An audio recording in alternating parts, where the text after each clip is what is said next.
أعوذ بالله من الشيطان الرجيم بسم الله الرحمن الرحيم الحمد لله رب العالمين الصلاة والسلام على أشرف الأنبياء والمرسلين سيدنا ونبينا وطبيب قلوبنا وشفيع ذنوبنا أبي القاسم محمد صلوات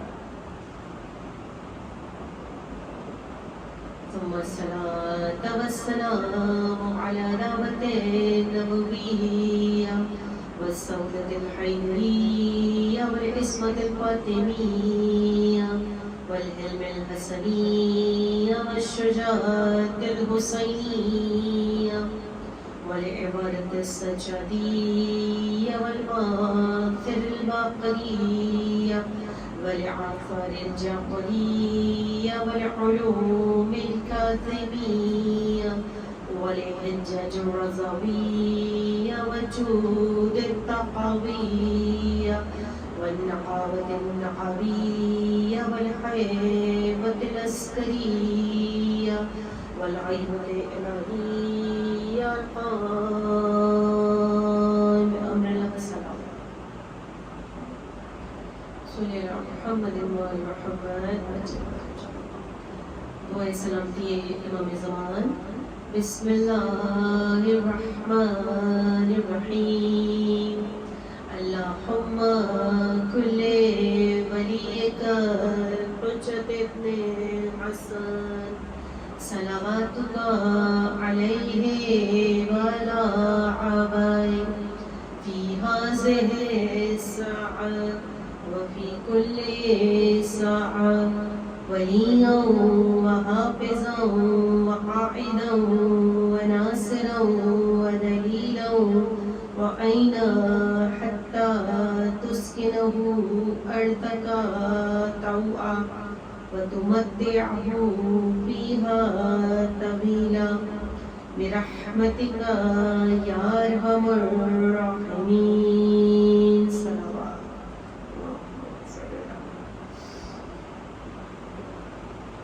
بسم اللہ الرحمن الرحیم تمام تعریفیں تمام حمد و ثنا اسی ذات واجب کو زیبا ہے جو بادشاہ کون مکان ہے جو خالق انس و جان ہے وہ خدا واحد کی کائنات کا ذرہ ذرہ جس کے حکم کے تابع ہے اور کائنات کا ذرہ ذرہ اس خدا وحدہ لا شریک کی تسبیح و تقدیس کرتا ہوا دکھائی دیتا ہے. جیسے سورہ جمعہ میں پروردگار کہہ رہا ہے کہ کائنات کا ذرہ ذرہ خدا کی تسبیح کرتا ہوا نظر آتا ہے. تو یقیناً ہم اس خدا کی اس طرح سے عبادت کر ہی نہیں سکتے جو حق عبادت ہے، اس طرح سے شکر ادا کر ہی نہیں سکتے جو حق کا شکر ہے، جو ادا کرنے کا حق ہے. اور بعد حمد و ثناء پروردگار عالم ہم سب کا ہزار درود و سلام وہ ان ذوات مقدسہ پر جو منبع نور ہے اور سرچشمہ ہدایت ہے، محمد و آل محمد، جنہوں نے اپنے نور اطہر سے اس کائنات کو ہدایت و روشنی بخشی. درود پڑھ دیجیے محمد و آل محمد. ہزار بار شکر ادا کرتے ہیں اس ذات واجب کا کہ اس نے الحمدللہ ایسے گھر میں پیدا کیا کہ جو اہل بیت کے چاہنے والوں کا گھرانہ ہے، جو آل محمد کے چاہنے والوں کا گھرانہ ہے. ان ہستیوں جن کے صدقے میں عرش و فرش بنا، جن کے صدقے میں یہ کائنات بنی، ہم انہی ہستیوں کے چاہنے والے ہیں. آج اس فرش عزا پر دوسری مجلس ہے، 2 محرم اس فرش عزا پر آپ سب تشریف لائے ہیں. محرم کی 2 تاریخ ہے، اور جیسا کہ کل میں نے کہا تھا کہ انشاءاللہ وقت بہت قریب ہے، بہت کم وقت، آپ سب خدا کے چنے ہوئے، خدا کے منتخب چنیدہ بندے ہیں جو اس پر شیزہ فرق رکھتے ہیں، اور الحمدللہ آپ کے اذہان ذکر محمد و آل محمد سے معطر ہوتے رہتے ہیں، اور جب کسی محفل میں، کسی مجلس میں، کسی مقام پر ان ہستیوں کا ذکر ہوتا ہے، کہ نورانی ہستیاں ہیں، تو کہتے ہیں کہ وہاں سے معصومین کے جملے ہیں کہ ایک ایسا عطر، ایسی خوشبو اٹھتی ہے کہ جو صرف وہی محسوس کر سکتے ہیں، ہم گناہگار محسوس نہیں کر سکتے۔ تو شکر ہے کہ خدا نے ہمیں آپ سب کو اس نورانی محفل میں آنے کی توفیق عطا کی، جیسا کہ میں نے کہا کہ خدا کا جتنا بھی شکر ادا کرتا ہے۔ تو جیسا کہ کل بیان کیا گیا تھا کہ بہت قلیل وقت میں نہج البلاغہ مولا کائنات علی ابن ابی طالب کا وہ کلام کہ جس میں میں کہتی ہوں کہ اگر مولا کے خطبات کی جیتی جاتی تصویر نہج البلاغہ کی شکل میں نہ ہوتی تو ہمیں خدا کی توحید سے متعارف کروانے والی علی کے سوا کوئی اور ایسی ہستی نظر نہیں آتی، کہ جس طرح سے میرے مولا نے رب کی پہچان کروائی، توحید کو پہچانوایا، وہ اپنے سرمدی خطبات کے ذریعے سے خدا کی پہچان کروائی ہے، وہ کوئی اور کروا ہی نہیں سکتا۔ نہج البلاغہ وہ عظیم و شان کتاب کہ جس کے معنی، جس کے مطالب، جس کے مفاہیم ہر اعتبار سے اتنی بلند و اعلیٰ کتاب ہے کہ میرے مولا کا وہ، بلکہ میں کہوں کہ اگر سید رضی کا عظیم شاہکار ہے نہج البلاغہ کہ جس میں مولا کے وہ خطبات موجود ہیں، وہ مکتوبات موجود ہیں، کہ جو یقیناً میرے مولا کے وہ خطبات ہیں کہ جن کے لیے علماء کرام یہ کہتے ہیں کہ علی ابن ابی طالب کو وہ کلام کہ جو بشر کے کلام سے بلند ہے اور خدا کے کلام سے کم ہے، علی کا وہ کلام کہ چاہنے والوں کو کی تو بات ہی چھوڑ دیجیے، جو در اہل بیت کے چاہنے والے نہیں ہیں، جو محبت نہیں کرتے ہیں، جو اس در سے وابستہ نہیں ہیں، وہ بھی نہج البلاغہ کو پڑھنے کے بعد یہ کہنے پر مجبور ہو گئے، میرے مولا کی کچھ خطبات کو پڑھنے کے بعد یہ کہنے پر مجبور ہو گئے کہ علی کے نہج البلاغہ کی وہ توحیدی خطبے، وہ سرمدی خطبے، ایسے خطبے کہ جو روح میں ایک انقلاب برپا کر دیتے ہیں، ان کو پڑھنے کے بعد محسوس یہ ہوتا ہے کہ یا تو جب یہ دنیا بنائی گئی تھی، جب دنیا بن رہی تھی، دنیا تخلیق ہو رہی تھی تو علی دیکھ رہے تھے، یقیناً یہ وہ ہستی ہے جو نور اول کے ساتھ ہے۔ رسول کا ما خلق اللہ النور انا وعلی من نور واحد، کہ خدا نے جب نہ یہ زمین تھی، نہ آسمان، نہ سورج، نہ چاند، نہ ستارے، نہ عرش، نہ فرش، نہ لوح قلم، کرسی، کچھ بھی نہیں، اس کائنات میں کچھ بھی نہیں، جب فقط ایک خدا کا نور تھا، کچھ بھی نہیں، نہ زمین نہ آسمان، فقط ایک شمع وحدت جل رہی تھی۔ اس وقت ذات واجب نے نور اول کو کیا تھا، جو نور محمد مصطفیٰ، اور رسول کہتے ہیں کہ میں اور علی ایک ہی نور کا حصہ، تو یہ اس ہستی کا کلام ہے جو کلام امیر ہے، امیر الکلام ہے. کیا کہنا میرے مولا کے کلام کا کہ جو قرآن سے مشابہ ہے، قرآن سے مطابقت رکھتا ہے، بہت زیادہ مشابہ ہے قرآن سے، کہ کوئی میں کہتی ہوں ایک لفظ کی بھی تشریح یا تفسیر بیان کر ہی نہیں سکتا. کلام نہج البلاغہ میں صاحب نہج البلاغہ مولا کائنات امام المتقین امام المعارفین علی ابن ابی طالب کا وہ جملہ میرے مولا ارشاد فرماتے ہیں، مشہور و معروف جملہ، کہ اگر میرے سامنے سے تمام حجابات ہٹا دیے جائیں، تمام حجابات ہٹا دیے جائیں تو میرے یقین میں ذرہ برابر بھی اضافہ نہیں ہوگا. اللہ اکبر.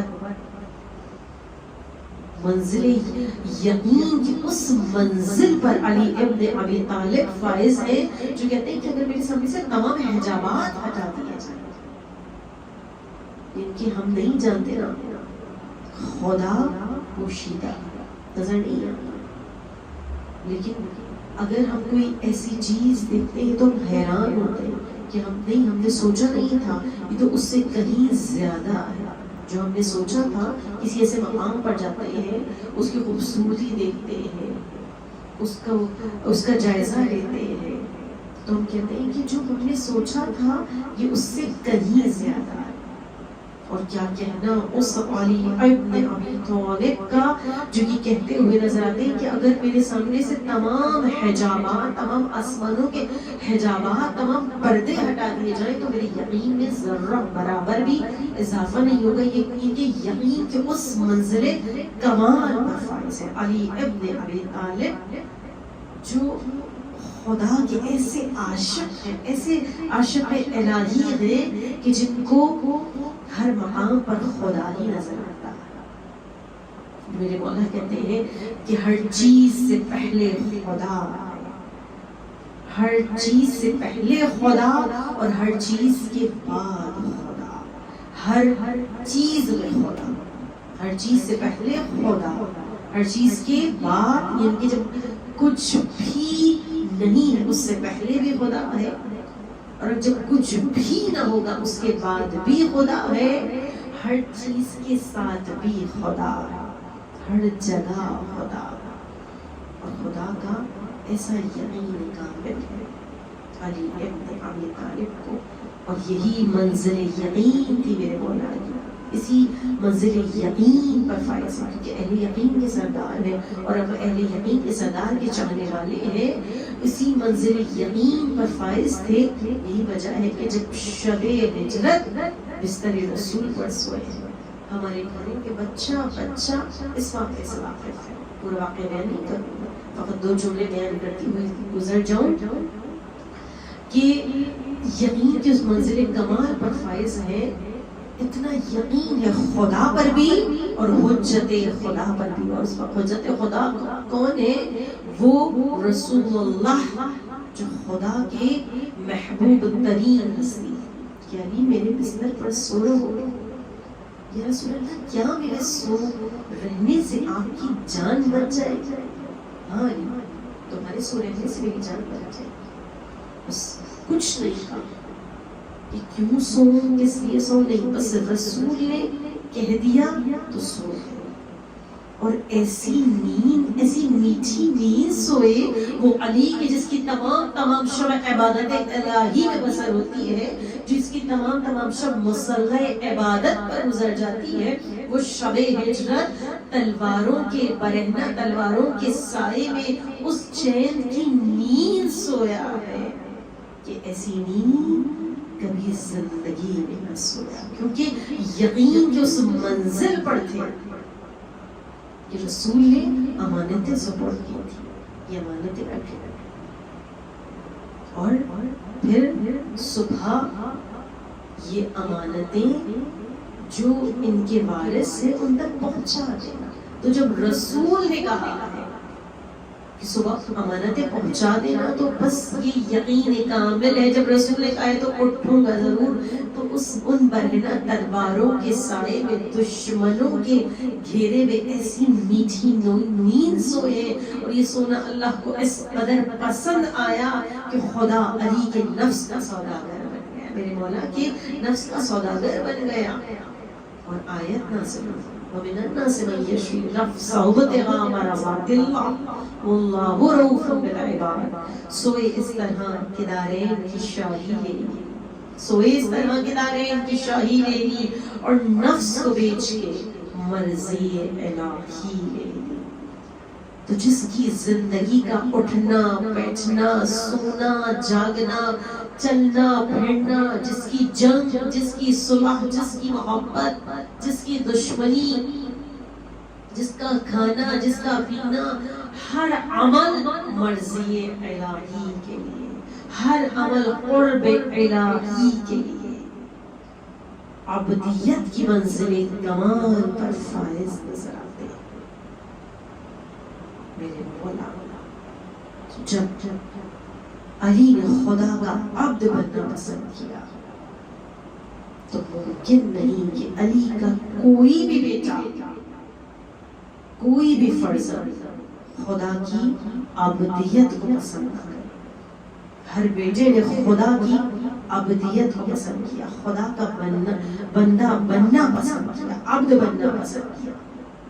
اور یہی وجہ ہے کہ یہ فرش مجلس کہ جس پر آج میں اور آپ بیٹھے ہوئے ہیں, یہ اس ہستی کے نام سے منسوب ہے کہ جو علی کا بیٹا حسین بن علی ہے. خدا سلامت رکھے اس فرش عذاب پر آنے والوں کو, کوئی غم نہ دے سوائے غم حسین کی. بیویوں, آج محرم کی 2 تاریخ ہو گئی. خدا مجھے اور آپ سب کو کربلائے معلی جانا نصیب کرے, بار بار جانا نصیب کرے. کربلا کا لفظ آتا ہے دل منقلب ہو جاتا ہے, اور کیوں نہ ہو منقلب, جو جا چکے ہیں خدا انہیں بار بار جانا نصیب کرے, اور جو نہیں گئے ہیں مولا انہیں بھی کربلا کی زیارت کرائے. آج کون سی اہم تاریخ ہے؟ محرم کی 2 تاریخ. کل میں نے بیان کیا تھا نا, 28 رجب کو مولا چلے ہیں مدینے سے, اور تصور شرط ہے آج ہی کی تاریخ تھی, ان کی محرم کی 2 تاریخ تھی جو حسین ابن علی سرزمین کربلا پر پہنچے. وہ حسین کہ جنہوں نے مسلم ابن عقیل کو اپنے سفیر کو بھیجا تھا. سفیر حسین 2 جملے جناب مسلم کے بیان کروں کہ حسین ابن علی نے اپنے سفیر کو, اپنے بھائی کو بھیجا تھا. تو مسلم ابن عقیل فقط سفیر, اگر کہوں مسلم ابن عقیل فقط سفیر حسین نہیں تھے بلکہ سفیر رسول اللہ تھے, کیونکہ رسول نے کہا تھا حسین منی وانا من الحسین, حسین مجھ سے ہے, حسین سے ہوں. تو جو حسین کا سفیر ہے وہ رسول اللہ کا سفیر ہے در اصل ہے. تو سفیر حسین پہلے میں کہتی ہوں آغاز ہے کرب و بلا کا شہادت مسلم ابن عقیل سے. حسین ابن علی ابھی سفر میں تھے, کل میں نے روانگی بیان کی تھی, ابھی سفر میں تھے. 9 ذی الحج 8 ذی الحج کو حج کو عمرے سے تبدیل کر کے مکے کو چھوڑا. وارث کعبہ نے مکے کو چھوڑا ہے, اور ابھی سفر میں تھے. ذی الحج کی 9 تاریخ تھی. روایات یہ کہتی ہیں کہ ایک مقام ایسا آیا کہ حسین ابن علی کا چہرہ کچھ اداس ہے، جیسے یہ ابو الفضل عباس کی نگاہ پڑی حسین ابن علی کے چہرے پر، دیکھا آقا و مولا، میں نے کل بیان کیا تھا نا کہ آپ امام حسین کو سلام کر کے گھر سے نکلا کریں، تو یہ سلام، یہ جو زیارت ہر مجلس کے بعد آپ اور میں پڑھتے ہیں نا، یہ سنت مسلم ابن عقیل ہے۔ ایک مرتبہ حسین ابن علی ابو الفضل عباس نے دیکھا آقا و مولا حسین کسی کے سلام کا جواب دے رہے ہیں، اور ایک مرتبہ حسین کا چہرہ افسردہ آیا، بھیا حسین کیا ہوا؟ ایک مرتبہ جیسے ہی میرے مولا نے اپنی 2 انگلیاں بلند کی، عباس ان انگلیوں کے درمیان دیکھو۔ اب جو عباس نے دیکھا تو کیا دیکھا، کیا عباس کو کیا نظر آیا؟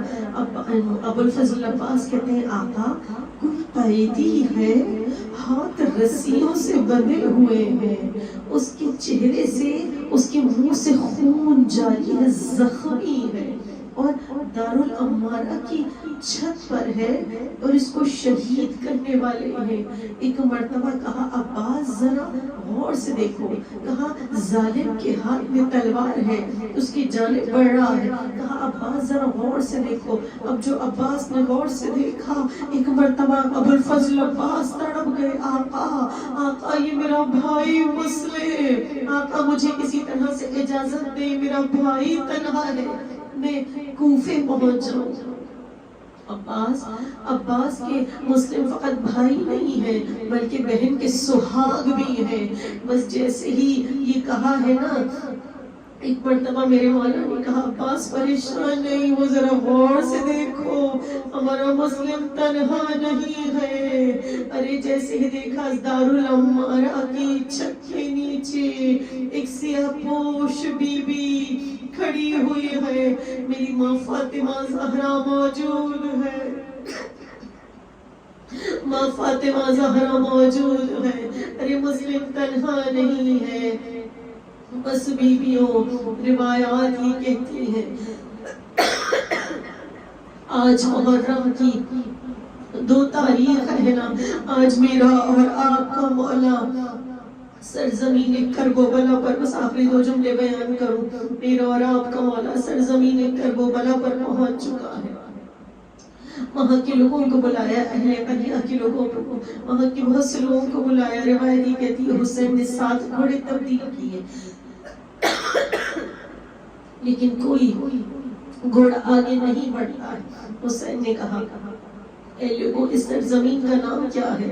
کسی نے کہا اس کو غازریہ کہتے ہیں، مولا نے کہا کچھ اور بھی کہتے ہیں، کہا اس سرزمین کو نینوا کہتے ہیں، مولا نے کہا کچھ اور بھی کہتے ہیں، کہا اس زمین کو شط فرات کہتے ہیں، مولا نے کہا کچھ اور بھی کہتے ہیں۔ ایک آواز آئی، ہاں اس سرزمین کو سرزمین کرب و بلا بھی کہتے ہیں، کربلا کا نام سنا۔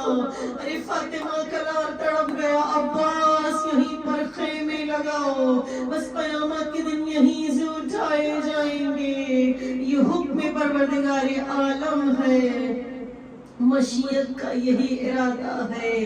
عباس یہیں پر خیمے لگاؤ، یہی وہ مقام ہے جہاں ہمارا کڑیل جوان علی اکبر شہید ہو جائے گا، یہی وہ مقام ہے جہاں پر